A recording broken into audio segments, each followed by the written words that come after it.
Hello again, everybody. Welcome to CaneSport Right Now as we talk about the Miami Hurricanes' massive victory in the Elite Eight today in Kansas City, which has sent the Miami Hurricanes basketball program to the Final Four. And I'm Gary Ferman, the publisher of CaneSport.com, sitting here in a T-Mobile arena in Kansas City that's very quickly being disassembled.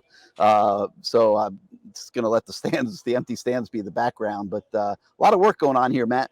But anyway, just an unbelievable accomplishment by the Hurricanes. And the thing that stood out to me was the way these guys persevered through all the adversity that they faced in the game. It's not like they were playing so poorly. I mean, I'm looking at the stats at one point. They're shooting well over 50%, but the only problem was Texas was shooting 60%, and they had 7 more 3-pointers than Miami. So that was a 21-point edge just in 3-point shots early in the game that Texas was able to garner, and it put this team in an incredible hole. But the way they came back, the way they dug in on defense, they started getting stops. And then before they knew it, it's a 4-point game and it's go time. Okay. Jim Larinaga called timeout and he told his team, okay, now it's time to play the game. And man, they did. And they're going to Houston this week. And obviously I was here seeing it up close. What was it like for you just watching the whole thing unfold? Well, there were some interesting things. I mean, first of all, I thought that whoever wins this game, I mean, look, Connecticut's going to be tough. Miami's had the tougher bracket by far. You know, they're not playing, not that FAU's terrible or San Diego State's terrible, but to me, Indiana was a really difficult second-round game. Drake turned out to be a tough first-round game. Houston, obviously, was the number 1 seed. And now this team was, I thought, probably the best team left on paper, athletically, who they faced. Texas, I'm talking about.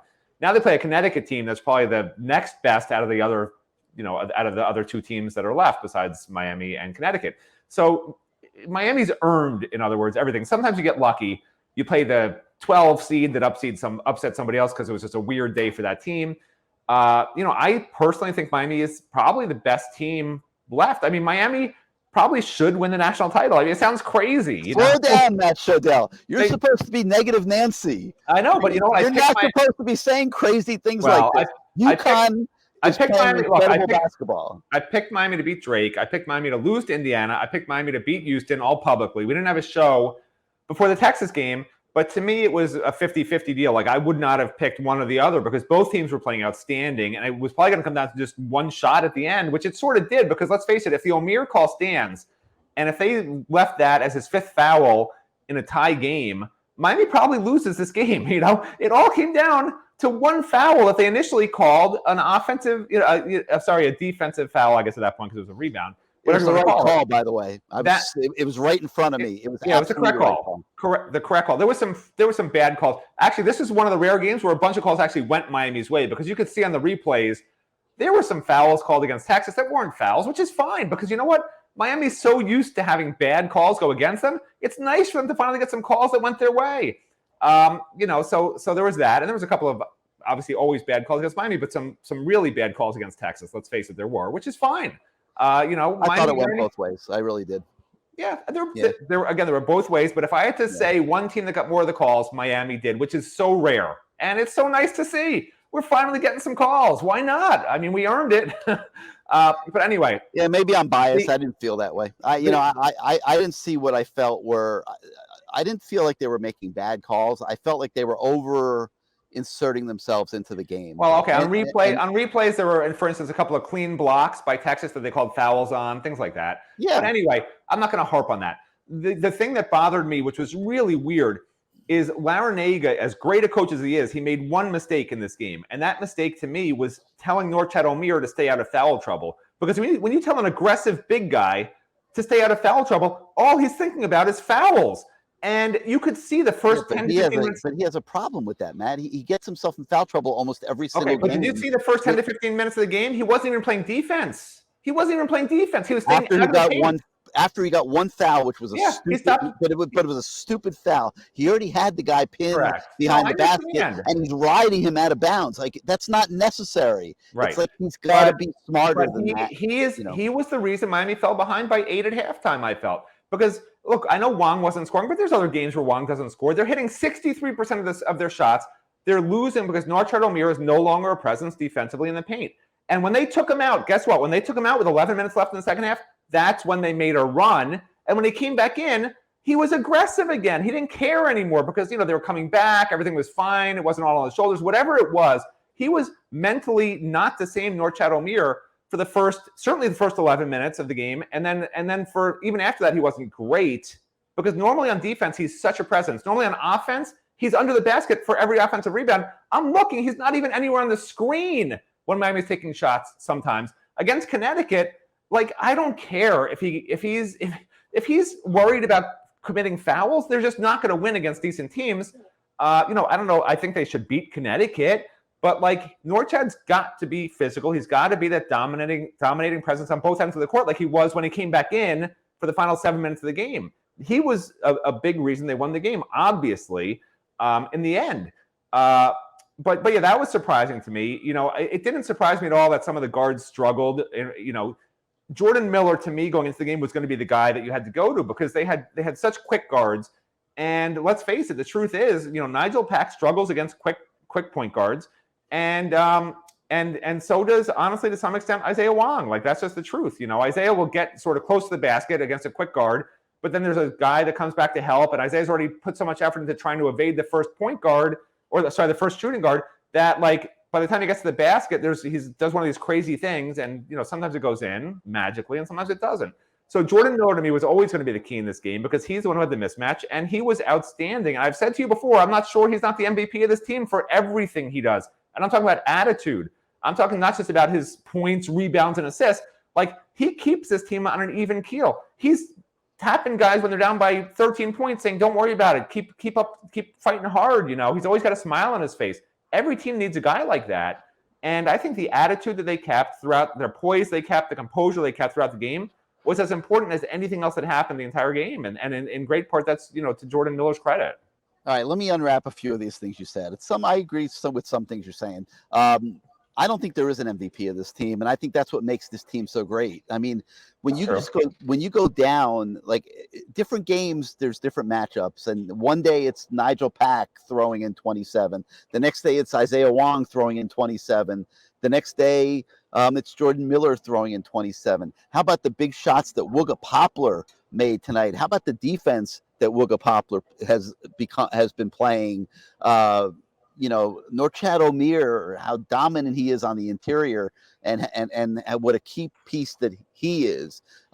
So I don't know that I would say any of them are an MVP. I know Wong is the ACC Player of the Year, but I think that is what makes this team so great, is that it's not about one person. They are a true team, and I felt that tonight, being a true team, got them out of a real mess here, because Texas was a mirror image of them from an athletic standpoint. And I think it was shocking in the first half, just as how athletic Texas was. And they didn't have the athletic edge that they've had in most of their games this year. And then for Texas to be shooting 60% from the field, including 50% from three-point range, and getting, like I said, a 21-point advantage in the first half, in three-point shots. I mean, how do you overcome all that? Okay. But they did, Matt. And the reason they overcame it is because they are a true team, and they hung together through it all. They fought their way back. And then when they got it into reasonable reach, when they cut the lead to 4, and they called it, there was a timeout called, and they were able to catch their breath and say, okay, we're in the game now. And then from that point on, they executed impeccably, okay? And Isaiah Wong became Isaiah Wong. I mean, the last 8, 9, 10 minutes of the game, he took over the game offensively, whether he was scoring himself, whether he was dishing. There was one great pick and roll to Omier, where Omier got a 3-point play because the defense was collapsing on Wong. I believe there was another play where he got the ball to Miller for an easy basket, and they just did an incredible job of closing out the game. And there's a reason for that too. And Isaiah Wong said it in the press conference, and I don't think he could be more astute or correct on this. These guys have played in the ACC now for several seasons, and people could say, "Oh, the ACC's down," blah blah blah blah. That's a bunch of baloney. Okay, the ACC's not down. The ACC still is as competitive, if not more competitive, than any conference in America. And all those battles that they have throughout the year, because they're so familiar with each other, and they spend the whole off season preparing for each other's schemes and systems. All those knockdown, drag-out battles that often go into the final minute or two prepare their teams for what they face in the NCAA tournament. And I know Miami's the only one that made the Final Four this year, unlike last year. But Miami was clearly the best team in the ACC this year. They blew a couple games. They lost Norchad in the ACC tournament, so they don't necessarily have the record to show for it because of that. And that's why they were underrated coming into March Madness. But in watching all of this NCAA tournament, there's really only one team that I've seen that I feel is playing as good as Miami's playing right now, and that is Connecticut, the team that they will face on Saturday in Houston. Yeah, it's interesting that the whole first half of this game, it was clear to me that Texas was the better team. They were faster. Miami looked slow. For the first time all year, Miami looked slow. Texas was that fast. And I was, texting with a friend of mine who's a big basketball fan at halftime. And, he thought the same thing. And I said to him, he says, how's Miami going to win? I said, they just need Texas to stop hitting shots, But Texas was getting open shots in the first half. And in the second half, they weren't getting as many open shots. And on top of that, they weren't hitting some easy shots. They really weren't, which helped Miami. But, that happens sometimes. To Miami's credit, they shot really well in the first half, and they shot 63% in the first half. And you're thinking, well, they can't keep that up in the second half, and they basically did. I thought it was a really interesting game plan by Larrañaga to not shoot threes, recognizing that this is a team with really quick guards. We're not going to be able to get those free three-pointers, or this is a small team. We could probably get some points inside. And he made a big emphasis on attacking the paint. One of their top big guy was out, injured. Maybe one or two of the guys in foul trouble. You never know what's going to happen. And that's how you can win the game. And they attacked the paint relentlessly pretty much the entire game. And, at halftime, my friend's saying to me, why aren't they shooting threes? What's wrong with them? They didn't shoot. They couldn't get the shots. They couldn't shoot a three for the first 10 minutes. They didn't even really try to. They were really attacking. They didn't have a chance. Texas defense was extended so far. Correct. That Pack and Wong couldn't shoot three-pointers. And Miami, and credit to the Texas interim head coach, because he recognized what Miami was going to do. And Miami's whole strategy on defense, which you can criticize if you want to because it did not work the first half, was to pack the paint. This is a Texas team that averages making 7 3-pointers, even though they have great guard play. They want to attack, which is what Miami did. And Texas responded with a game plan of shooting threes. They did, which took Miami completely by surprise, shocked Miami because they were hitting the threes. And then what do? You see Miami adjust at halftime, and they started extending the perimeter defense. And that is when Texas struggled. And it helped that Omier played a lot better once he got back in the game with 7 minutes, whatever left. Because if he didn't, Miami wouldn't have won this game. He was a major difference maker, forcing Texas to pull up and take shots that they were just missing. There was, in a sense, Texas lost this game as much as Miami won it. Did Miami deserve to win? Yes. They kept fighting. They kept battling. They kept doing what they did. They never lost their composure. At the same time, this was just one of those games that if Texas kept their composure and was able to keep hitting the shots that really were decent looks throughout the second half, Texas would have won. But Texas didn't. The team that kept its composure the most was Miami, the team that really had ice in its veins and hit, I think 11 out of 11 free throw attempts down the stretch or whatever it was over the last 4 minutes, whatever it is. That was Miami. If they hit 7 out of 11 free throws, they very well could have lost that game, just hitting a normal percentage, 70% of those free throws, 75% of those free throws. So basically what I love about this Miami team is they're playing for fun. They're playing like we're just happy to be here, whereas other teams look like they have a lot of pressure on them down the stretch and sort of fade. And if Miami keeps doing that, I mean, it's shocking to say that they really can win a national championship. Like, I think they should be favored to win the national championship, even though they've been an underdog in every single game except for Drake, shockingly. UConn's playing great basketball. I understand, but so was Texas. To me, that's a pick-em game. Texas was the best team left, and Miami just beat them by 7 points, okay? So you can say Connecticut's great, whatever.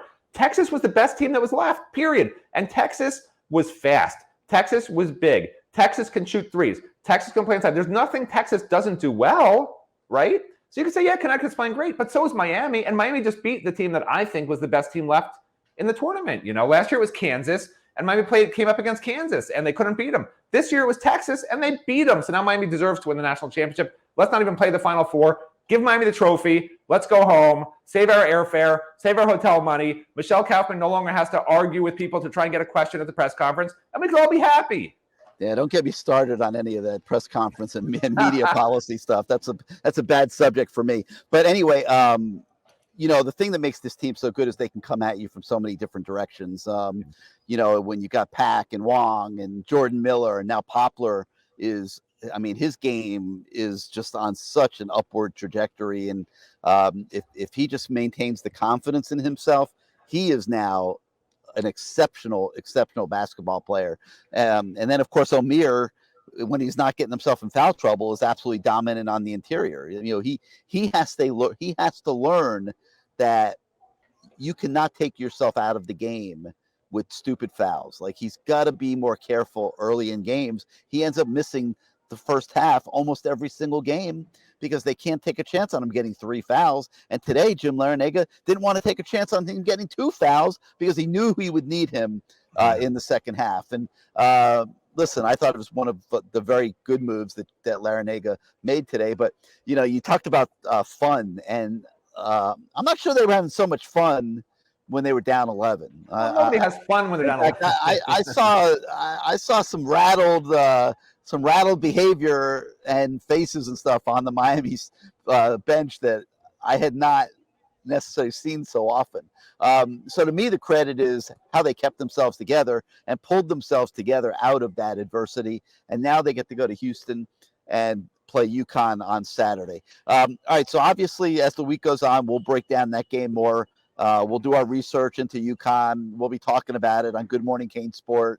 We'll have a ton of coverage, hopefully, all week long. I'm sure there'll be some media availabilities and stuff before the team heads to Houston. And then, of course, there'll be a lot more when they get to Houston, and we will be there.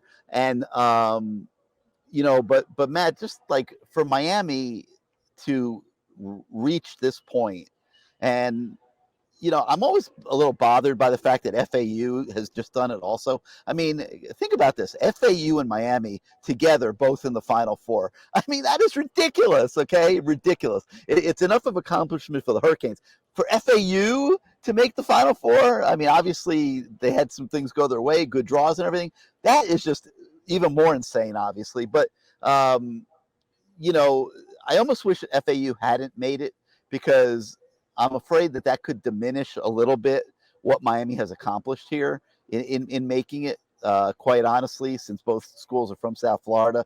And, listen, right now you got to put FAU on the same level as Miami. I mean, they made the Final Four. I mean, they deserve that respect, whether they are as accomplished as an ACC basketball program or not. So me personally, because I understand what a great accomplishment this is for Jim Larrañaga and this team, I kind of wish FAU hadn't made it. But, that's a reality. And because of that, Miami may not get the props that are due for making it to this point of the season. But in summing it all up, Matt, it's a great moment. It will have residual effects. It will help them in recruiting if they need it to. With the qualifier there being that there's only one player on this team that doesn't have eligibility to come back next season. And I was talking to some of the money guys that were here. I'm like, look, you guys, got to figure out a way to keep this team together. Like, pool resources, whatever you guys got to do. I mean, this team deserves to stay together, and it's going to take NIL deals that are better than they are now for, Pack and Wong and Poplar and Norchad, not to mention the role players like Bensley Joseph, Harlan Beverly. Now, those guys might go seek different horizons where they maybe can be a bigger part of a different team, and you can't really hold a grudge against them for that. But if I'm the Miami NIL community, the Miami support community, I'm trying to find companies, I'm trying to find people to jump on this bandwagon and support those kids and make it worthwhile for them to stay at Miami, because this team deserves to go on another run together next season, and they can do it with everybody but Jordan Miller. And Jordan Miller, hopefully now with this type of pedigree, you could replace him in the transfer portal, and or through traditional recruiting, but it's harder for true freshmen. So they'll probably need to replace Jordan Miller in the transfer portal with somebody who has played college basketball. But this team could make another Final Four run again next year. But let's not get ahead of ourselves. At the Final Four this year, Matt, let's sum it all up. What do you think it means for the Miami Hurricanes to make it to Houston? Well, what cracks me up is every press conference Miami's had for the last week and a half, some moron asks Jim Larrañaga, is this now a basketball school? Is Miami now a basketball school instead of a football school? Like, it's not about that, man. Why can't the media always wants to make these things so much bigger than they are? They try to blow things out of proportion. They take things out of context. It's why, the media horde was ushered out of the players' availability following the game after 5 minutes of interviews. They don't, these programs don't value the media anymore. They feel like the media serves no purpose. And sometimes it's because of these idiotic questions. Like, is Miami a basketball school? It's a football school and a basketball school. How about this? Listen to this. Ferman says you can walk and chew gum, which makes no sense. But that's what Miami does. They have two programs which are both outstanding programs. The football program hasn't had the same success as basketball. So really, it's just a veiled comment by these reporters saying the football program's terrible, the basketball program's good. Like, we get it. We know what their records are. You don't have to say it to the coaches. I think it's sort of rude to constantly be asking Jim Larrañaga if this is a basketball school. Like that's some miracle that the basketball team is somehow doing okay, even though the football program's terrible. It's amazing the basketball program's actually doing anything. The UM's in the dumps. I mean, who are these people? It's not local people asking. How about this? The Wall Street Journal, okay? The Wall Street Journal, okay? One of the more esteemed publications in our country. Okay, this is their headline. Miami boosters splashed the cash, and the Hurricanes have two teams in the Elite Eight. Now, mad applause to John Ruiz and everything he's done in NIL, okay? But Jim Larrañaga was getting elite transfers long before NIL even existed. And, now you got the Wall Street Journal yelling splashed the cash and crediting the NIL money for going to the Elite Eight, Miami men and women. I mean, are you kidding me? It's like no perspective, no knowledge. It's just. Well, first of all, let's be clear. NIL is why Nigel Pack is here, but that's okay. It's not illegal. Like, you can make it a headline. Why is it a headline? That's the rules. Any school can pay a player to play for them. When I say school, I mean somebody who's close to the school who has a business, because that's the rules. Just because Miami happens to be able to get a top recruit or two or three, considering Isaiah Wong stayed because of it, that's okay. Like, why is it a headline? If you want to make it a headline, say NCAA has made a rule where teams that are in a good market with good advertisers win games. That's the headline. Like, what's the big deal? The headline should be Miami follows the rules, makes Final Four. That's the actual headline. That's what they wrote. They just made it a few different words, but that's a real headline. A different narrative. All right. So, look, the bottom line is just an unbelievable accomplishment by these kids. I implore every Canes fan out there. I know it's not the football team, but these kids, whether you can get to Houston or not, deserve the support of everybody that calls themselves a Miami Hurricane fan. And we're going to cover the daylights out of this. We've been covering the daylights out of this. We are going to continue because we want to take you guys inside what is going on here. It's a special moment in time. By the way, the Miami Kidditch team, the Miami Club Kidditch team, They're in the Shuttlecock 8. So I mean, we should really start paying attention. You know, this is no longer just a basketball school. It's also I am drawing school. the line. We are not doing that. It's a Quidditch school. Okay, No. This is not a basketball school. This is a Quidditch school. Period. For those who don't know what Quidditch is, we have enough trouble covering basketball. It's an amazing actual sport. And not to mention football. Do you know what Quidditch is? You don't want to know what Quidditch is? You don't care. You don't want to know. No. I mean, it's hard enough covering any sport at the University of Miami right now, quite honestly. So, you know, we're not looking to add to the pain. But anyway, just an unbelievable accomplishment by these kids. Everybody jump on board, embrace them. Like I said, we will give you the coverage that will allow you to get to know these kids to the best that we can. Sometimes there's rules that we have to deal with, but we will do the best we can to take you inside this thing and kind of like live the experience with these kids, because it is a special moment in time. If you like the show, like our YouTube channel, hit your subscribe button, hit your like button. It helps us with the algorithms at YouTube. If you're not yet a subscriber to CaneSport.com, please, please, please, your subscriptions allow us to do what we do every day, like come here to the Sweet 16, Elite 8, and give you the coverage that we have this week here in Kansas City. So for Matt Shodell, I'm Gary Ferman. Thank you so much for joining us today. We'll be seeing you through the week, we'll be seeing you in Houston next weekend. Have a great day, everybody.